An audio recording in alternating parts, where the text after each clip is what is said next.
hurricane and storm surge watches have just been issued for parts of the Gulf Coast as a pair of tropical storms are set to deliver an unprecedented back-to-back blow to the region.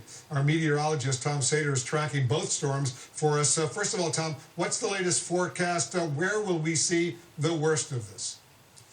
Well, it looks like tomorrow night will be landfall, or Wednesday night, and that's for Laura. They're both tropical storms right now, but if I back up a bit, Wolf, yesterday, Marco, a Category 1 hurricane, was expected to be making landfall as a Category 1 hurricane right now, even as we speak. Dry air started to get into Marco, and they hate dry air. It just erodes them.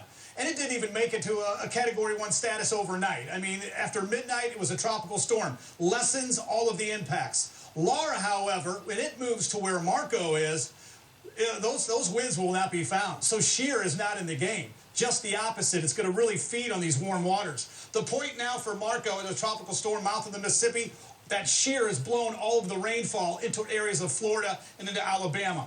In a couple of hours, Laura will leave the coast of Cuba, withstanding all of the high terrain. It didn't even care about it. It waved its hand. It is moving now into these warm waters, and the upper level support is going to help us to really significantly increase in its strength. Here are the watches right now. Hurricane watch in pink. And, of course, we've got our tropical storm watch. Galveston, you're in a tropical storm watch. Houston, too. Do not let your guard down. Any deviation in this path to the south is going to be a major impact for you, because not only are we expecting a strong Category 2 hurricane, easily we could see this reach a major hurricane status. That could be a Category 3 in the same location. So a lot of rainfall in the same location. Wolf, you do not need it up in areas of Delmarva. But look at this, 7 to 11-foot surge from areas of Texas across the state of Louisiana. A lot of rainfall with this as well, Wolf. In California, meanwhile, wildfires, Tom, have scorched an area, 5 times the size of New York City. Now, bad weather could be making all of that much worse. So what's in store for the firefighters in the days ahead?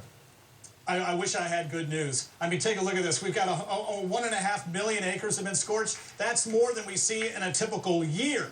And we're not even at peak yet. That's in September and October. 12,000 lightning strikes last week, 3 days, mainly the activity, sparking more fires, and that's the same. This entire area you see here in tan, more thunderstorms, but dry, not giving us the rain we need, but getting the lightning, and of course, with only 10% containment, 13 and 22, they are strapped for resources. Wolf, it does not look good for them in the days ahead. The smoke is just unbelievably moving across much of the upper U.S. Tom Satar, thank you very, very much. This programming note for our viewers. Join me later tonight, an hour from now, 8 p.m. Eastern, for CNN's coverage of the Republican National Convention. We'll have much more of our special breaking news coverage. That's coming up next.